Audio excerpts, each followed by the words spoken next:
This is Canute the Great by Marriott Edgar. I'll tell of Canute, King of England. A native of Denmark was he.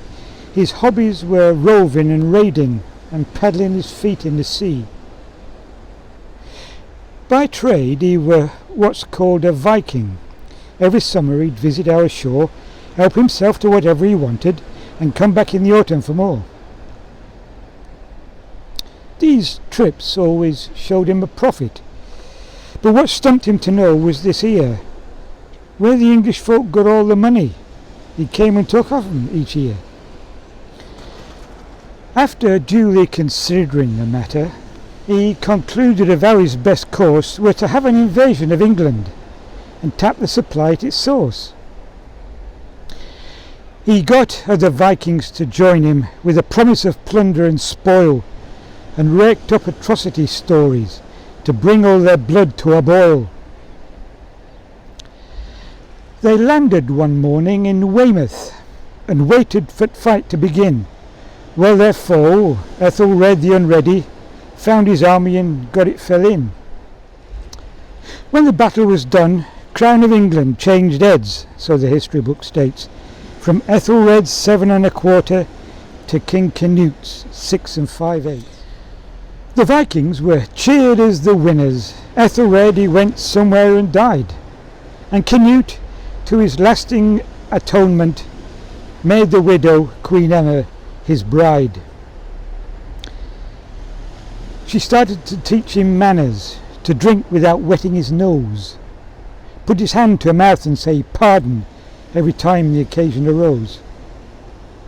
She said his companions were vulgar, his habits more easy than free, made him promise no more to disgrace her by paddling his feet in the sea. At the time, this here promise meant nothing. It was made in the cool of the spring, but when summer came in with a heat wave, 'twere a totally different thing. He moved his court to the seaside, where they all took off their shoes and their socks and rushed to the water and left him, alone on his throne on the rocks. Said one, "Come on, King, have a paddle. I'll look after your sceptre and crown." He replied, "Nay, I promised the missus, and I can't let the old lady down." "No need to do that," said the tempter. "The tide's coming in, as you see. You promised you wouldn't go to it, but you can't stop it coming to thee." And that's how it happened, that later, when Emma came over the sands, she found Canute knee-deep in water, trying to shush the sea back with his hands. For not letting on that he'd seen her, he was chiding each wave as it came, saying, "Thus far, my lad, and no further," till Emma said, "What is this game?"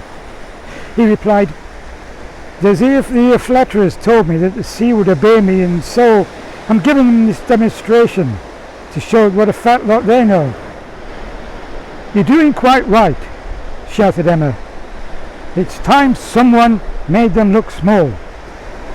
Then she took off her shoes and her stockings and started to paddle and all.